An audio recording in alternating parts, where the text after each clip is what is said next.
When it comes down to that, the way that he went on that internet and like lied, I really feel some type of way about it because I don't respect that lie. I feel like he didn't have no integrity when he get on these interviews and he's talking and saying as though like he ran me out the gym and he beat me up in sparring.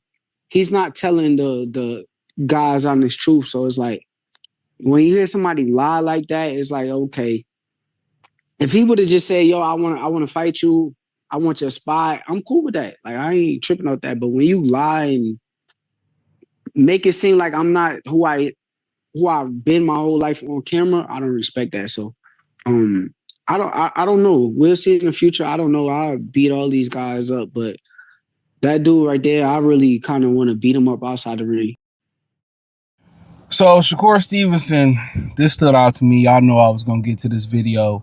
And Shakur Stevenson pretty much said that Shakur Foster didn't have any integrity while talking about their relationship, right? That kind of took me back because he seems to move in the media with a guy who don't have integrity. That's my opinion, and it's opinionated, right? His merit was basically what his stance was on it was the fact that, Shakur Foster wasn't telling the truth about what happened in the gym. Now, they all got footage, so anybody can drop the footage to expose them, but maybe they don't want to go that way. So the definition of integrity is the quality of being honest and having strong moral principles and moral uprightness, right? And, I mean, where is his morality at? He's a grifter, and that's one of the things I can't stand, a grifter. Where does your allegiance stand? And a lot of people talk, they try to get in the comment section and, y'all trying to make it about politics. Politic these nuts, right? They trying to make, you ain't gonna shut me up. I can give my opinion. If you don't like it, you don't like it. Plenty of people talk shit about me on the internet. I don't have to address it or have to like it or nothing like that. It's their opinion. The ghetto birds. I was eating fish and watching Urkel. What he say? He said about 2 a.m. I was digging her out. The ghetto birds. But yeah, he don't move like with no morality. He don't move with honesty. He want to be the face of boxing, and you got Devin Haney right there. Go beat him. If we keep it in a bean, in this clip, he said, I can beat all of them. Well, start. You're 28 years old. You ain't getting no younger. Start knocking these dudes off and be the face of boxing. I keep tired of hearing dudes talk about what they would do. That man became your mandatory and still has special privileges for the belt. And I understand the situation with him in the WBC. Hey, more power to them taking the power within their hands and saying F the sanctioned belt bodies, right? I ain't even mad about that situation. If they gonna fight, they gonna fight. It's as simple as that. I want to fight them outside the ring, and okay, go see them. Stop talking about it. They talk about being the face of boxing. Go do it. Ryan Garcia ain't selling the ticket, but they won't bring that up. That Ryan Garcia ticket's going half off, and they gonna give away a bunch of tickets, not even to high rollers at the casino. If you eat a piece of shrimp from the buffet, they gonna give you a free ticket. But the way they say, they cherry pick and say, I go fight Conor Benn over in the UK, or I go, fight Louis Crockpot Crocker and all. And the way they speak, all that pretty much means it's just an easier way. Guess what? Ain't no easy way to be in the face of boxing. Tank was never the face of boxing. He had a good bid. He had I guess they said he had the charisma. He had the power. He had the swagger, the hood swagger. And he had the opponents in the autonomy to fight those opponents. But you know what he didn't have? He didn't have the will. He didn't have a heart. He didn't have a love of the sport to carry it out. And even if he carries out that mission right now, he 31, 32 years old. He still can enjoy some time on top, but guess what? He on the wrong side of his prime. Shakur Stevenson, as soon as you 30, you on the wrong side of your prime. You think them hands and them wrists hurting right now? You really gonna start hurting. He ain't built for durability. And part of his problem, probably his body breaking down the way it is, because he was sucking down to a weight he had no business being at. Everything has checks and balances. You see Benavidez sucking down and blowing all the way up. Watch how it end for him.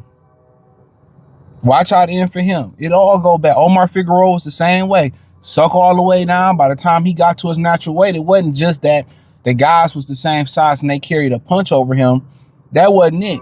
The damage to your body that you do by sucking down to a weight you shouldn't be at, even if you can do it, it's going to come back to haunt you. It's similar to people who do irreversible damage to their body. Smoking, drinking, severe obesity. It's irreversible. And sometimes the disease is not irreversible, it's the mentality. But that's a different topic, right? It's the habits that become irreversible. But right now he better get going, bro. It ain't no, 28 ain't no more filler fights. It's either we gonna be the face of boxing. Hey, we gotta go. What Bo Mack tell Bud and Sean Porter? Like, hey man, we gotta go. And he went out there and come on. You don't want to be the king for a minute and then don't be the king and don't want to enjoy your reign. Knock off a Shockey Foster. Knock off Devin Haney. If Keyshawn want to get in the way, you got to have the mentality, hey, I got to knock my brother off. Sometimes you got to kill a nigga you love. Hey, whoever want to get in the way, because guess what? That's your destiny, right? You want to be the face of boxing? Many times people don't talk about Mayweather taking less, people not being at his fights. Muhammad Ali went through strife. Larry Holmes was one of the greatest heavyweight champions we ever had. He didn't even get to enjoy it as the people's champion. So everybody come with their own different story. Mayweather was vilified during his Money Mayweather reign. It just come with the territory. And you got other guys like Canelo who can pop high, who do the whole shit, and the media can protect them, but we know what that's about. And it ain't just a simple thing of I hate black people or I love Mexicans. Nah. When you see somebody dominate the sport as much as black people have dominated from the diaspora and to the foundation-y black Americans, no matter whether they was from France, Japan, whatever. You tired of that shit. You be tired. You be wanting to see something different. Same thing with New England and Chicago Bulls dominate. That's all it really boiled down to. But to be honest with you, where is your integrity at? Where is you living up to your truth, Shakur Stevenson, and going to be the face of boxing? Ain't no point in sitting on your hands. Motherfucker, you should be trying to fight 3-4 times a year. Real talk. Real talk. You should be trying to go. It's time to go. You want to enjoy your reign, or even if you get there, I feel like he has the talent to get there. But guess what? When you finally get there, you only gonna be there for a day. What did Bermain Stavern walk up to Jarrell Miller and say at the heavyweight was the bomb factory? What did he tell him? He said, yeah, this nigga was heavyweight champion for a day and they was about to start fighting. You feel me? So when we start getting and having those conversations, man, walk it like you talk it.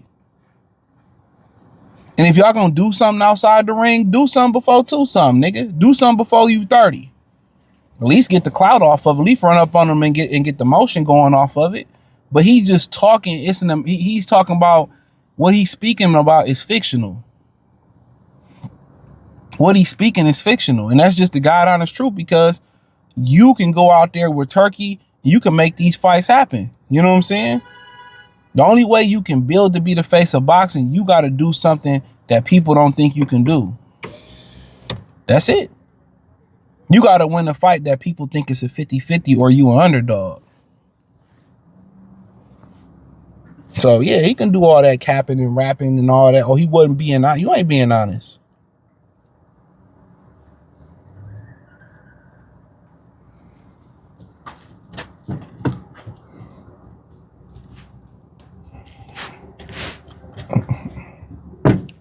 He ain't an honest person.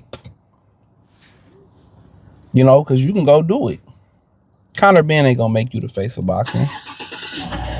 Tio wasn't gonna make you the face of boxing. No matter what you say, people think I can manifest it by saying it. No, the facts are the facts. You want to be the face? You need Devin. You need Tank. Ryan ain't gonna make you the face. He ain't got no fan base. You fucking paid for subscribers and followers is fictional. A good bump with a good beef outside the ring with a Shocky Foster. You go in there and make him say uncle. These are the things that you need. But no, it is what it is, man. You know, niggas just be talking, bro. They just be talking. So when you talk about have some integrity, look at your interviews, bro. Look at how you talk spicy about people that look like you, but you know, you go up to white zaddy and his Hispanic zaddy, and you don't have that same ill will, bro. Come on, man. He may not even be coherent to what he doing. Well, look at how you talk about black fighters and your own people. Look how you ain't even black. Let me stop. You claim to be Puerto Rican. Then you got these niggas, yeah, man, he is part Puerto Rican. The minute he lose, these niggas, that nigga's a nigga.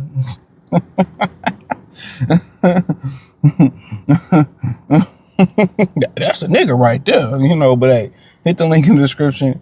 Say find me everywhere. Find me on X, Facebook, Kick, Twitch, Instagram, Spotify, Anchor, Cash App, Venmo, PayPal. Peace.